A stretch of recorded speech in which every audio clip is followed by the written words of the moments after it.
Well, good evening, everyone. This is Gerald McKeegan up at the Chabot Space and Science Center. Welcome to our Sky This Month program. I'm up here at the Chabot Space and Science Center. It's kind of foggy and windy tonight. Uh, and I'm sitting in a room that you may have a chance to view the next time you come up to Chabot after we open this fall. It's an interesting exhibit in this room that I thought I'd talk about a little bit before we get into the main part of the program here. So if you look behind me, you see what looks like a kind of an odd looking telescope. And this is called a Meridian Transit Telescope. Now, a long time ago, before they had electronic clocks and atomic clocks and GPS and all that good stuff, uh, all the clocks were mechanical. And you had to reset them pretty often. And you had to have some sort of a standard to use to know what time it was so that you could reset your clock. And that's what the Meridian Transit telescopes were all about. There were several of them around the world, including one at the Chabot Space and Science Center, which 120 years ago, it was located in what is now downtown Oakland in a place called Lafayette Park. Um, and the Meridian Transit Telescope was the official timekeeping device for the city of Oakland and the surrounding areas. The way it works is that it points only along one line. So if you imagine most telescopes, you can point it in any direction horizontally or vertically. But with the Meridian Transit Telescope, it's mounted so it can go up and down like this, but it can't swivel left and right. It's mounted so that the axis of the telescope is perfectly aligned with the meridian. And the meridian is an imaginary line that runs from the South Pole up through the zenith to the North Pole. So it's a line that divides the sky exactly in half. And the Meridian Transit Telescope can only look along the meridian. It can't see any part of the sky, just what's on the meridian. So over the course of the night, stars drift across the meridian as the Earth rotates. The rotation of the Earth makes all the stars appear to move across the sky each night from east to west. And over hundreds of years, astronomers have developed catalogs showing what time of the day a certain star on a certain date will cross the meridian. And so by precisely timing the passage of a star across the meridian on a given date, you can determine what the time of day is for that date. And so that's how the Meridian Transit Telescope kept track of time. And what they would do back in the day was they would determine when it was exactly noontime based on having set their clocks based on the transit of stars late at night. And then at exactly noontime, they would send a signal to the local fire department in the city hall, and then they would ring a bell to let everybody know when it was exactly noontime. And then everybody could reset their clocks if their clocks were not set right, they could reset their clocks. And this was the method used literally for well over 100 years, actually a couple hundred years, for setting everybody's clocks. And in the Bay Area, it was used for about 30 years or so using the Meridian Transit Telescope that you see here. We still have that Meridian Transit Telescope on display here. Now, this was how we used to keep track of time. Of course, nowadays we've got atomic clocks and electric clocks and stopwatches that run on batteries, and your smartphone will tell you what time it is and so forth. But we still use meridians for telling time. So if you think about what time it is, say at 9 o'clock in the morning, that you probably know that means it's 9 o'clock a.m.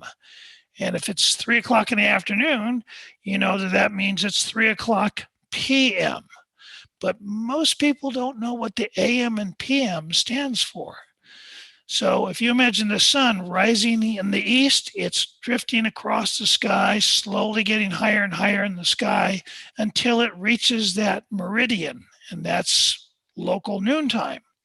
And then once it passes the meridian, it's slowly going lower and lower in the sky towards the western horizon. That's the afternoon. When the sun is in the part of the sky before the meridian, we say it is ante-meridiem. It's a Latin term. It means before the meridian. When it's past the meridian in the afternoon, the Latin term is post-meridiem, which means after the meridian. So when you're talking about time and you give the time as like 8:30 a.m., that means 8:30 in the time of the day before the meridian. So that's how we still use the meridian as a way of keeping track of the time. Now, of course, nowadays we have things like daylight saving time and so on that kind of messes things up. But the original concept was noontime was when the sun was right on the meridian. And, afternoon was PM and before noon was AM, ante-meridian, and post-meridian. So anyway, that's just a little story about this exhibit and what it represents. When Chabot Space and Science Center finally reopens this coming fall, you might come up and have a visit and just take a look at the Meridian Transit Telescope. We've got a little poster outside the room that tells you a little bit about it, and just contemplate what it must have been like 150 years ago or 120 years ago when they were keeping track of the time using a telescope mounted on the meridian. All right. So we have a video to show you tonight, our monthly Sky This Month video. It is produced by Don Saito. He's a longtime volunteer here at the Chabot Space and Science Center. And in fact, this particular episode of his program, he is the narrator himself. He has different people doing the narration, and once in a while he does it himself. So tonight, his video is narrated also by Don Saito. So without further ado, I'm going to go ahead and shut myself off.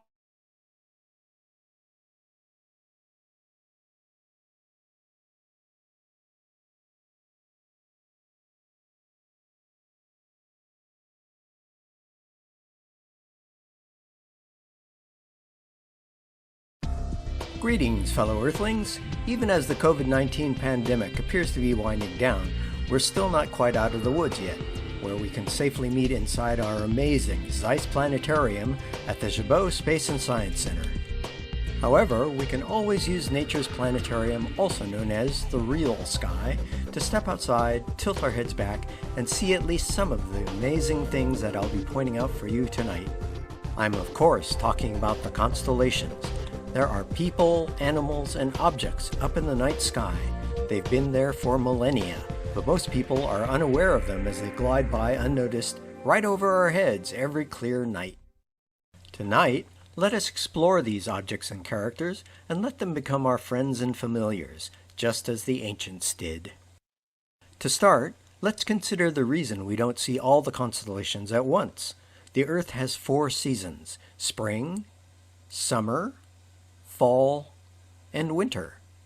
Well, the constellations also have seasons, having to do with the Earth's yearly orbital path around the Sun. I want you to think about that for a moment. The constellations have seasons too. Just realizing this fully can help make knowing the constellations easier.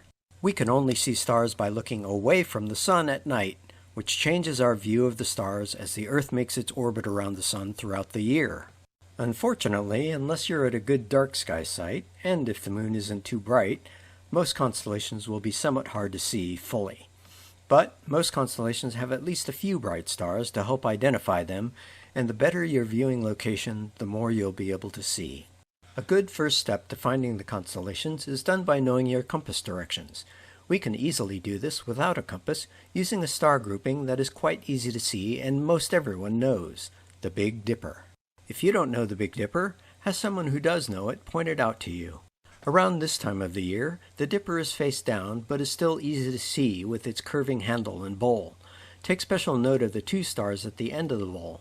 These are called the pointers, because if you take the distance between them and extend that distance out about 5 times their length, they point to this semi-bright star here. Now, Polaris is the only star in the entire sky that stays pretty much right where it is, so no matter what time of night it is, or even what month of the year it is, all you need to do is face it, and you'll always be facing due north, with east directly to your right, west directly to your left, and south directly behind you. All the other stars wheel around this pivot point anti-clockwise, making them appear to rise in the east and set in the west. This is, of course, an illusion caused by the Earth's rotation, which gives the appearance that the stars are moving, when in fact it is the Earth that's spinning. If you think of the Earth as a spinning top, and you extend Earth's north polar axis straight up into the sky, it points almost directly at Polaris. Using Polaris, we found all the compass directions, but Polaris is also the end of the Little Dipper's handle, whose official name is Ursa Minor, the Little Bear, and our next constellation. It's a bit faint, but from Polaris you might be able to trace its curving handle to its bowl. The two brighter stars at the end of its bowl are called the Guardians, because they seem to march around the North Star like protective sentries throughout the night. Now, you probably didn't notice that I called the Little Dipper, also known as Ursa Minor, the Little Bear, a constellation, while earlier I called the Big Dipper a star grouping. Isn't the Big Dipper a constellation too? Nope. The Big Dipper is what we astronomers call an asterism, which is different from an actual constellation. The Big Dipper is only part of the constellation Ursa Major, the Big Bear, as seen here. He's totally upside down from this view, but here's what he looks like right side up. As you can see, the end of the so-called Big Dipper's handle is his nose, the Dipper's curving handle is the back of his neck, and the Dipper's bowl is like a saddle on the bear's back. Got it? Good. To continue, let's turn our view to the south, like so. This will flip everything we've seen so far upside down, or right side up, depending on how you look at it, and will enable us to find the rest of the night's major constellations more easily. We can use the Big Dipper's handle to find two other constellations, Boötes, the herdsman, and Virgo, the virgin. All you have to do is follow the arc of the Big Dipper's handle until you reach Arcturus, which is in the lap of Boötes. If you saw his name spelled out, you'd want to pronounce it Booties, but it's Boötes. He's got a big head, a cap, a body in a sitting position with a leg and foot, and his pipe. A simple shepherd smoking his pipe while watching over his flock. And, to find the next constellation, just continue that arc in order to speed on to Spica, which happens to be part of Virgo the Virgin. So follow the arc to Arcturus, and then speed on to Spica. Easy, eh what? Virgo is our first zodiacal constellation for May.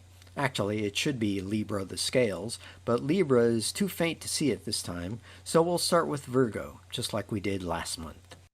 Most of her stars are pretty faint, and her overall shape is pretty rough as an approximation of a woman lying down, but she has a head, one arm pointing up, a body, two legs, and of course her shiny rump star, which is Spica.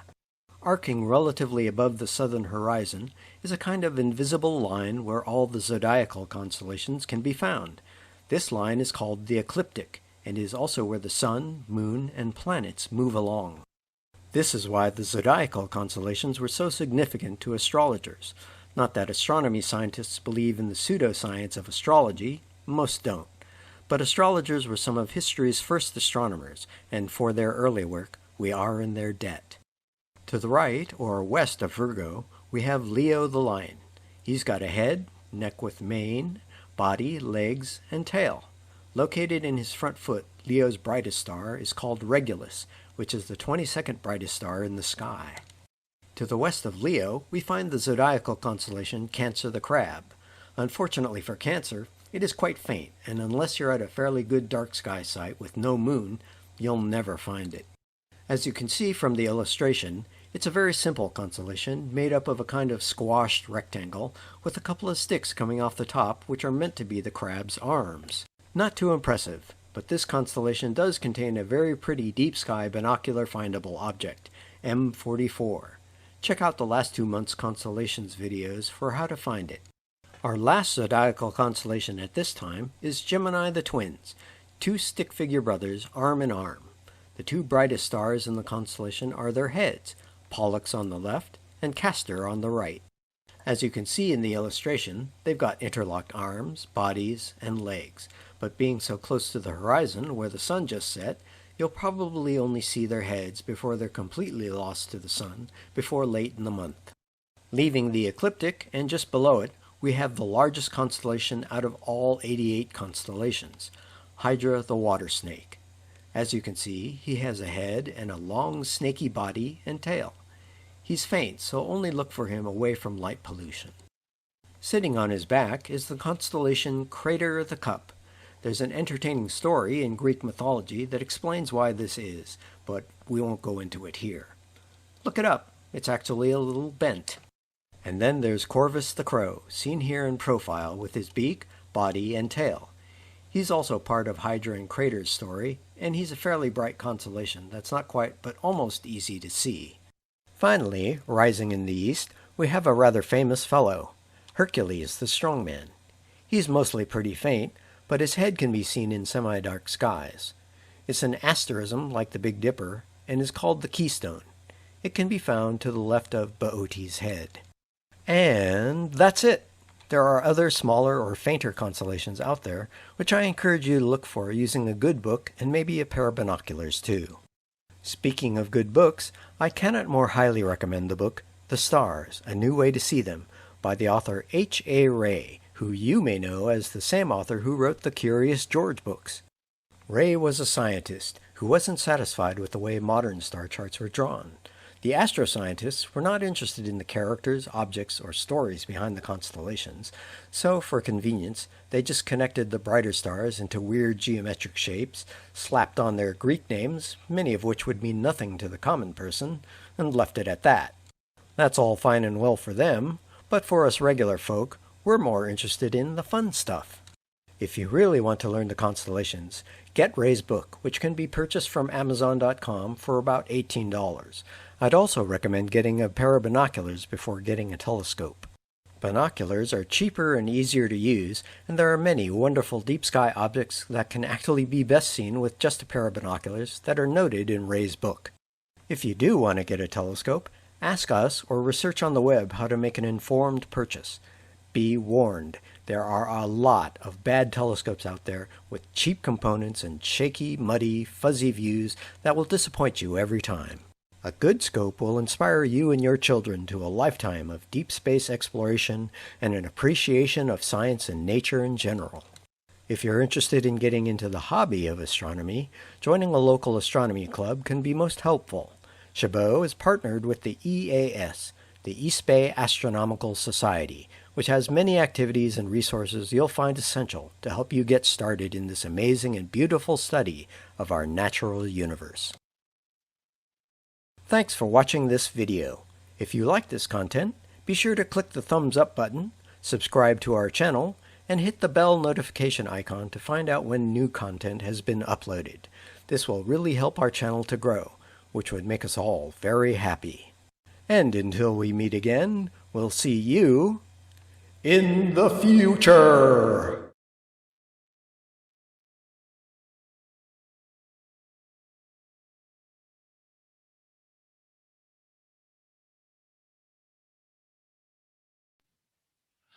All right. Okay, that was interesting.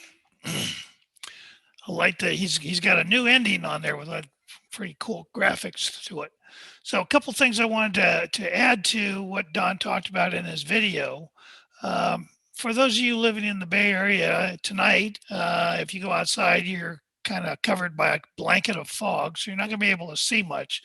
But if you can get away from the fog somewhere and look off to the west, you'll see a thin crescent moon. New moon was a couple of days ago, so now we're starting to get the crescent moon in the early evening, right after sunset. And if you look just below the moon, you might also see what looks like a very bright star, and that's actually the planet Mercury. So Mercury is going to be up for the next several days. Mercury is always relatively close to the sun, so we only see it for maybe an hour or so after sunset or an hour or so before sunrise. So you have to catch it fairly quick. It'll be always in the sky near where the sun set in the evening or where the sun rises in the morning. So Mercury's in the sky. Whoops. Let's see here. I got some interference here going. All right, there we go. Okay, so anyway, the moon and Mercury are in the western sky right now, right after sunset. So you want to check that out. Speaking of the moon, I wanted to tell you a little bit about an upcoming event later on in May. On the morning of May 26th, the moon will slide into the Earth's shadow, what we call a total lunar eclipse. This is going to happen very, very early on the morning of May the 26th. And we will be live streaming the event from here at the Chabot Space and Science Center. In fact, we're going to try to have more than one telescope with different views that you can check out. And we will put cameras on all of them and we will live stream that. You'll get a chance to see a total lunar eclipse of the moon. So let me tell you a little bit about what's going to happen in a lunar eclipse. The lunar eclipse happens when the moon passes through the shadow of the Earth. That can only happen at certain times. The moon's orbit is at an angle relative to the orbit of the Earth around the sun. So most of the time, the moon is crossing the plane of the Earth's orbit at some point where it's not in the shadow of the Earth. But every once in a while, the moon, as it moves along in its orbit, passes through the plane of the Earth's orbit at exactly the point where it is opposite the Earth from the sun. And so the Earth's shadow is cast onto the moon. So that's what's going to happen coming up here on May the 26th, starting at about 1:47 in the morning. And I've got some graphics here that I want to share with you to kind of give you an idea of what exactly is going to happen. So bear with me here for a second. So this is 4 stages in the eclipse. The eclipse will begin at 1:47 a.m. in the morning of the 26th. That's 1:47 Pacific Daylight Time. And that's when the moon first enters what we call the penumbra. The Earth's shadow is actually kind of consists of 2 parts, an outer fainter shadow, and it's actually a very faint shadow called the penumbra, and then the inner much darker shadow called the umbra. And the umbra is not a black shadow, it's actually kind of a reddish shadow, and I'll talk in a minute about why that is. But at 1:47 p.m. or a.m. rather, I wish it was p.m., but it was 1:47 a.m. The moon will first start to slide into the penumbra part of the shadow.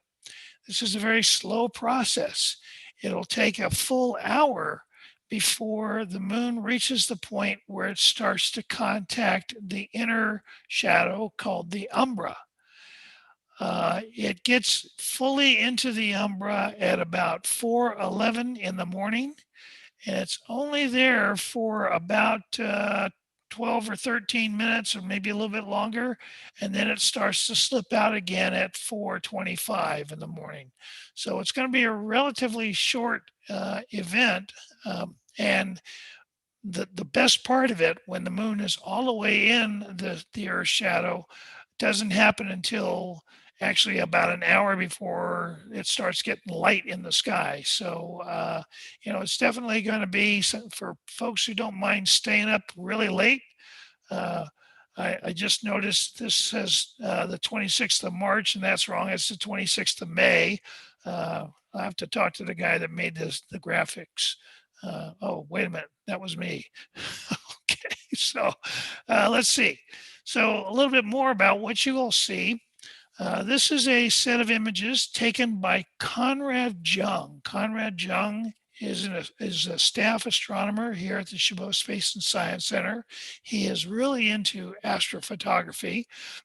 And this is a sequence of images he took several years ago during a similar lunar eclipse where the moon just barely was inside the umbra for only a relatively short period of time. And this is a pretty good example of what you can expect to see. Now, one of the things you notice is that the moon has kind of a reddish color to it. And there's a reason for that, which I'll explain here. If you imagine you're say on the moon looking back towards the Earth's atmosphere is kind of a thin layer around the outside perimeter of the Earth, and the sunlight is passing through that thin atmosphere. So it's as if you have a sunset all the way around the perimeter of the Earth, the circumference of the Earth. And as we all know, we often see the sunlight turns red right before sunset or right at sunset. So you've got all this red light that's kind of being bent into the shadow of the Earth.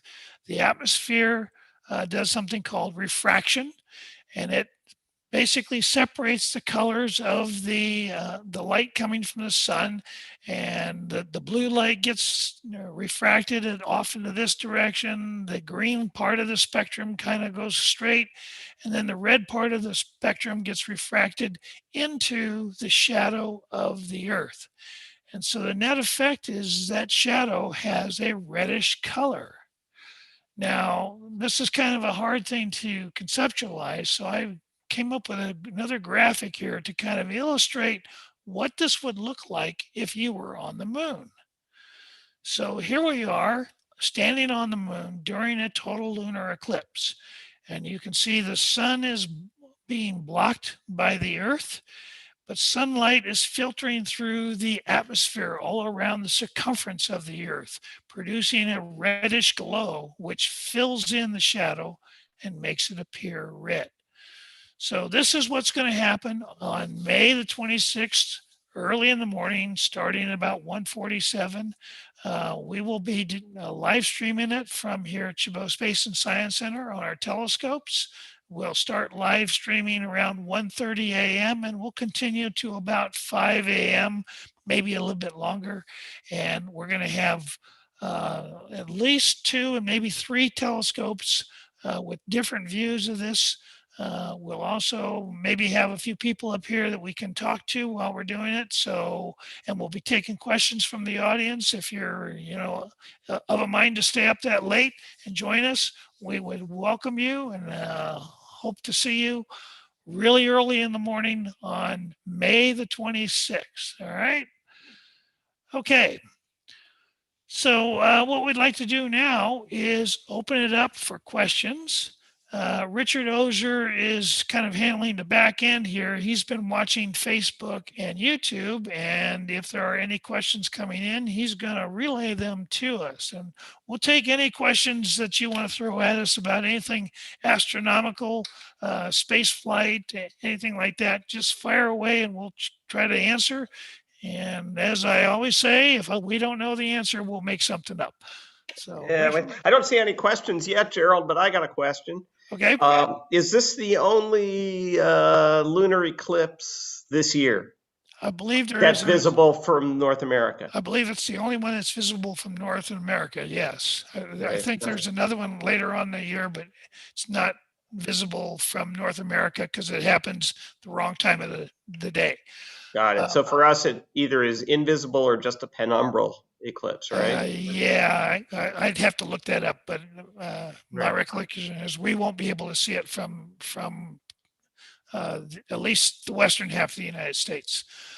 One other thing I wanted to mention, though, in addition to it being a lunar eclipse, it's also a supermoon.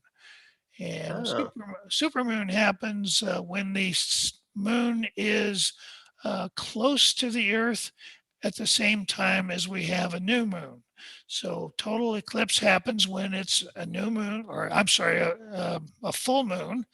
And it just happens to also happen just a couple hours after the moon was at its closest point in its orbit. The moon's orbit around the sun or around the Earth is an ellipse. So sometimes it's closer, sometimes it's farther away.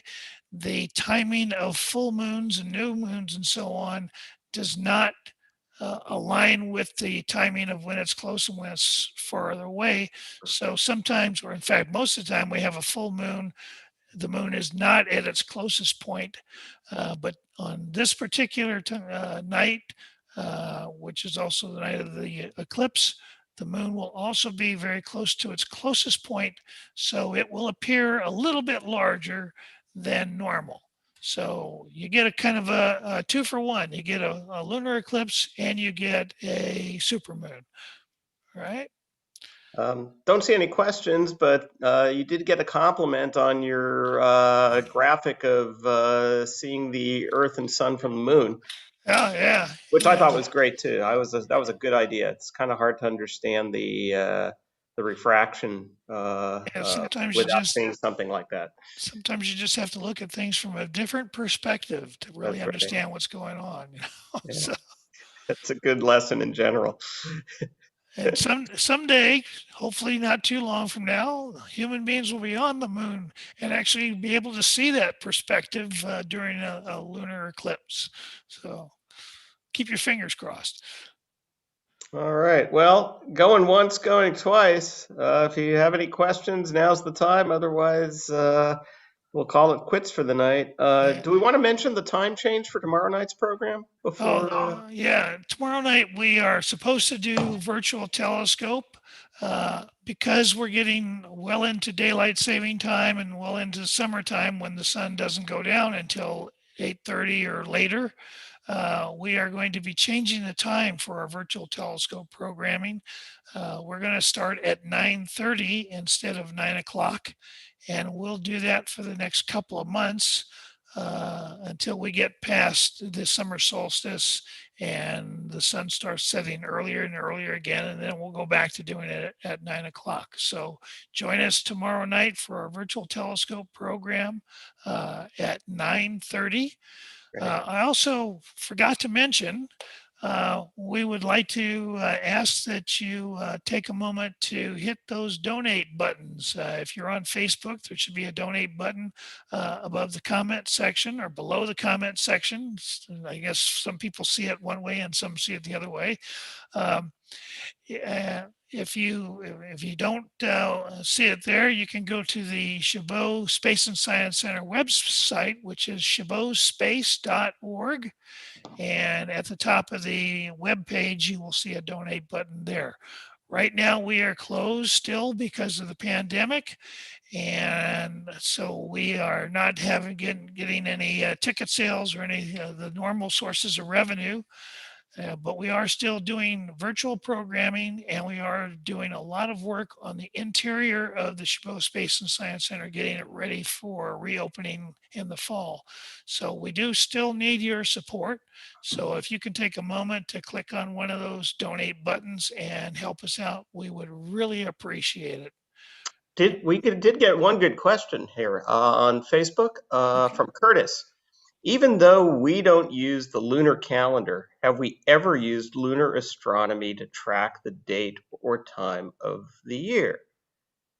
And I guess it depends how we interpret this question. Yeah. Certainly, historically, culturally, there are many different cultures around the world that use the lunar calendar. In fact, the lunar calendar was the primary calendar for most of humanity for a very, very long time. The Jewish calendar is still a lunar calendar. Yep. And along with several other cultures around the planet. And the solar calendar is a fairly recent invention in human history. It's easier to manage. You don't have to add months for leap years like they used to have to do. You only have to add a day. In fact, the word month actually is derived from moon. So, there was for centuries, people were trying to somehow figure out a way to align the phases of the moon to the time of the year. And so, when you talk about a lunar calendar, that's sometimes 12 lunar cycles per year and sometimes 13 lunar cycles per year. And there were actually calendars set up to try to accommodate that. And the Jewish calendar is one of them. So yeah, there's still a lot of folks who use the moon as a calendar, but not for timekeeping during the day. They use it for, a calendar for the passage of the year.